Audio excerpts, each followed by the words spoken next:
Hello everyone, my name is BatNobiX, and today I wanted to go over how long you should actually make your levels in a video game. So when you're making a game, it's kind of important to pay attention to exactly how long it takes a player to get through areas. So for example, I've made 3 variants of this map. I've actually shown them a few times. We're going to go through them real quick again. So with this one, I start over here, and then I come around, and I can go around over here. I check this door, it doesn't open. But I need to come over here and I'll find my little puzzle over here. So this isn't good design at all. So all 3 of them will have the exact same level design technically, but the execution of the programs and stuff inside of them will not work the same. So right here, see that I have to get across here. I don't have a way of doing that, but I was able to go here anyway. So the reason that that's interesting is because it shows us the puzzle we need to solve, but it doesn't give us the key to do so. So it gives us a more open world style feel. So then I can go over here, and in this direction, I find our weapon. So with our weapon, we can go over now, collect it. Oh, we're not playing as the right character. There we go. So now we have the right one. So now we have the weapon. We can go over here. Make sure we can fire. Yeah, we can. Okay. So now we can come over here, and if we notice and we're paying attention, we saw this box right here. We shoot it across, blah, blah, blah. Now we can get across. Cool. So this is the worst form of the level design. It's all right. It's open world. Feel works for specific projects, but not a lot of them. And the reason that this isn't great is it makes the level extremely fast or extremely slow based on the player's movement. So if the player knows where to go, they can run in there, grab the gun, and end the level real quick. But there's nothing really unique going on in the level, making it kind of not great. So if I go over to the next one, the medium. So when we load into the project, the level, we come over here, we test the door, and it doesn't work. So this gives us the idea of, okay, so we need to unlock this door somehow. So we come over here, it's the only path we've got, so we come up this way, we head on through here, and it leads us to this room. We have the key right here, which was lit up. So we can come around, and now we know, okay, I've got a key. I heard the door was locked. Let's go and try that. Boom, it opens up now. And now we come through here, and if the player looks right, they see the weapon. If they see look forward, they see the path they need to go to. And then if they see look left, they'll see the path that they can go. The door is opening directly to the left, which is telling the player to look to the right. So when it opens up, you can see to the right, and this guides them to come over here and get the gun, and that'll get them to help go through the puzzle a bit faster. So this allows this level to be either just as long or a little bit longer than the other variant, dependent, as you have a more common set where the player has a set system to go through. So the reason that this is important is you need your game projects to be of at least a certain length. If you're an indie dev and you're wanting to make a game, you want it to be able to sell at least enough for you to be able to hopefully work on your next project. It doesn't have to be incredible amounts. Some of you are just doing it for fun. But in all accounts, if you're making a game and you're selling it, systems like Steam allow for refunds when the game isn't 2 hours long. So if you're working on a project and you don't want it to be refunded, then you have to make the project slightly over 2 hours long. There are people who will comment and say that your game is fantastic and amazing, and then they'll refund it, and they won't refund it because the game wasn't great. They'll refund it because they can.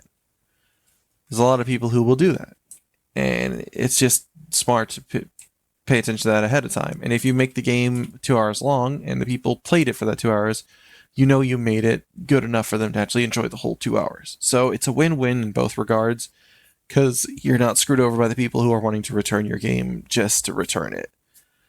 And the people who don't care about the returning get a longer game of more value. As it's not about just adding more things, as you saw, this all added to the entire feel of the project. Instead of it just being a walkthrough, it has a whole system now in place. And then we go to the full version, which goes even further in. So when we hit play, we come over here, door is locked, we turn around, and this light is green. And it shows that this is open. So it's like, okay, come through here. Once again, we come over, we pick up the key. If we wanted to, we could have added a little extra hallway. Maybe this room is just something we can explore. And that would all add to the little things the player could enjoy. So when they come through here, the thing opens up. Once again, we're introduced to this. We're introduced to the puzzle and the answer at the exact same time. Red light, the thing is closed. We turn around and we can see the exact answer. So it's really easy to solve. It's a good first time introduction puzzle. So we come around here. Now before we even reach it, we see the puzzle ahead of us. It's like, okay, so how do we get that? And if the player doesn't want to access this right away, right here's the ending puzzle. It's like, okay, so they come back, they hit this, and they wonder, okay, what's this go to? Oh, I hit it twice. And that opens up. They're like, oh, okay, so they see it opening. And if they hadn't, even right here, they could see that one is green and one would have been red. So we come on around, and now we have access to our weapon over here. And you know how the trade works. We come over, we knock it over, and that allows us to cross. This variant is extremely effective as it plays in the puzzle aspect. It also allows us to have different layers to the level, yet it's all the exact same design. And that shows us the difference between using time effectively and just adding it to add it. Because I could have just added the same 3 puzzles a bunch and made this level really long. But that, after you've done the same puzzle 4 or 5 times, it's no longer as enjoyable. So I could use the same puzzle system 5 or 6 times. Like, if I use the door lock, find a key, I could do that 3 times. Find 3 keys, 3 different doors to open. Cool. And I could have them switch by making the handle red, green, or blue, or so on, to be able to really mix up the doors. So the reason that this is important, like I said, is you want your games to be enjoyable for the length, but it's also smart as games like Jedi Survivor. They will introduce puzzles that once you get an ability, and those puzzles, you'll notice them as you're going through the game, but you won't know what they are. Like, a perfect example is the wall you can climb inside of the desert level. You eventually unlock the ability to climb those walls, and you also unlock the ability to dash in the air. But you're introduced to those puzzles before you have the ability, and so once you get that ability, you now have many areas you couldn't access before, and you can go back and do them. So it's all these little level details that allow you to add time into your games that for players to enjoy. But then there's the problem of doing it in a bad way. Like, I love the Batman series, the Arkham, but I know a ton of people, their biggest complaint about the whole game is just how many Riddler trophies there are. They don't complain that they have to collect them, other than the fact that they do it in every single game. It's a cool idea, but it gets a little repetitive when the 4th game is the exact same collectible as the prior games. But at the same hand, I think one of them has like 300 Riddler trophies. That is a exuberant amount of one type of collectible to get over and over and over again. And then on top of that, you have the Joker teeth that are in all of them that you have to break as well. I don't think you actually have to break them in Night. You might. I don't remember. But the idea is that not all things you introduce to your games are going to add time to your game in a good light. Maybe 70 to 100 Riddler trophies is cool, but if it's a game where it's 300 Riddler trophies, that's not really great. There's 440 Riddler trophies in Arkham City. That is a asinine amount of Riddler trophies. So don't get me wrong, there are some people who want to go through and collect all of those, but when they specifically stop you from partaking in a boss fight until you have collected all of them, it starts becoming less of a enjoyable fight and an enjoyable experience, and more of it's a chore after a certain point. Because once you've collected 200 of them, you still have 200 more to go. That's going to add hours. Yes, some people are going to be happy that there's hours added, but then it's also going to get to the point where it's just like, I don't really want to collect 400 trophies to do all that. So that's what I say. It's like, it may be something that you don't have to do, but it's just a little over the top. And that's where some AAA games have kind of lost the perspective of the player base.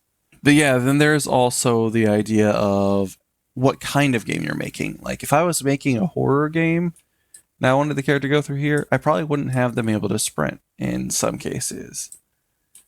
And then in other cases, I probably would have it all set up to make it a chase scene. So when they run away, the character's getting chased and the creature's going after them.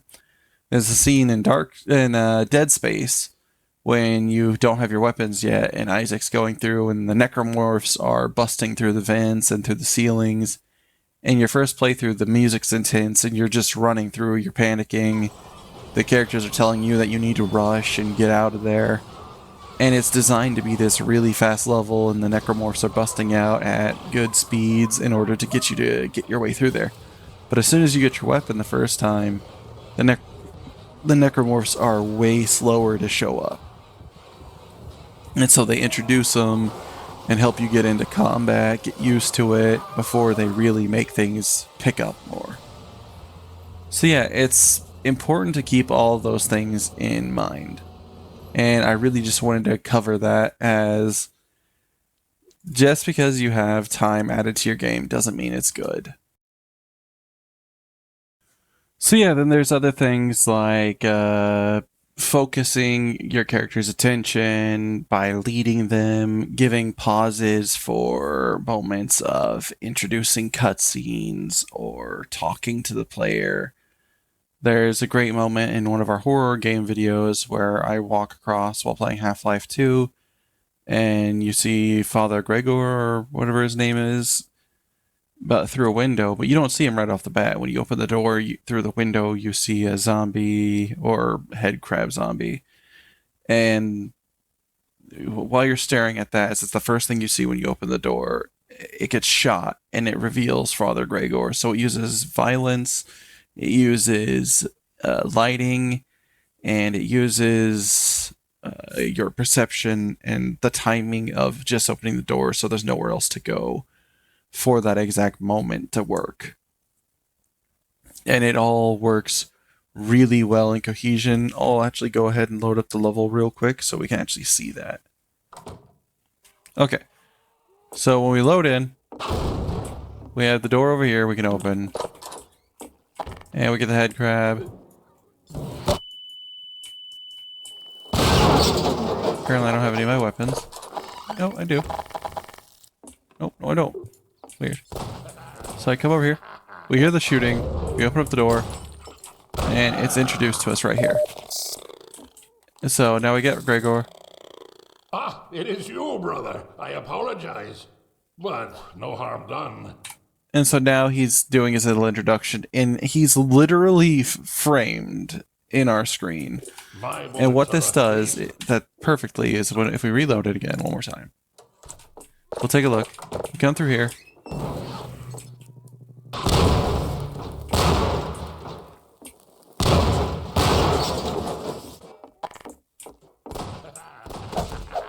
So we can hear him. So the audio indicates where to go. Well, we could go around here and look around. What they've done is they give the player plenty to examine.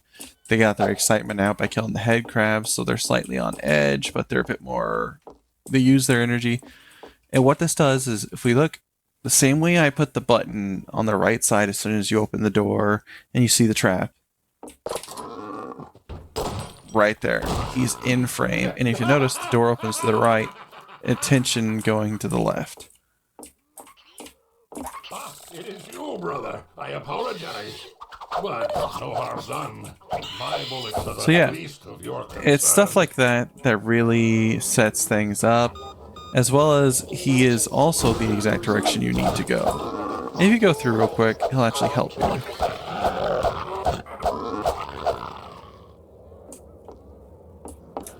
So yeah, it's all these fun little details as they give you plenty to explore, but they also use those inline tools in order to do so. And then here they've got plenty of action, but also not too much to take away from the full story of what's going on here. As well as it doesn't make it take far too long for the player to enjoy. So I could get through all this real quick and sprint. I've got other paths to take. I can use the ladder here to get forward if I really wanted to. But yeah, so the idea is using all of your paths in order to control how long you want the level to be. There is no set time for a level to exactly be. There's only the idea of how long you think would fit for your project. FPS games have anywhere from a couple of second maps to 30-minute maps usually. And that's for games that want to have these really long maps. You don't have to. Like if I play through these levels, I think the video itself was an hour long when I was playing through the Ravenholm, and I didn't beat the whole thing, but I also didn't spend the entire video playing it. So doing levels like these, if I were to play this level would probably take me 5, maybe 10 minutes. And if I take my time really looking at all the details, maybe 20 to 30 minutes. So yeah, I just really wanted to break down how long it's thought of, how long you should make your levels, because it was something that somebody brought up, and I thought it was a interesting subject to talk about real quick. And so I hope you all have a good day, and hope you learned a lot from this video. If you did, please consider hitting like. If you want to see more like it, please consider subscribing. Other than that, I hope you all have a good night and good luck with your game development.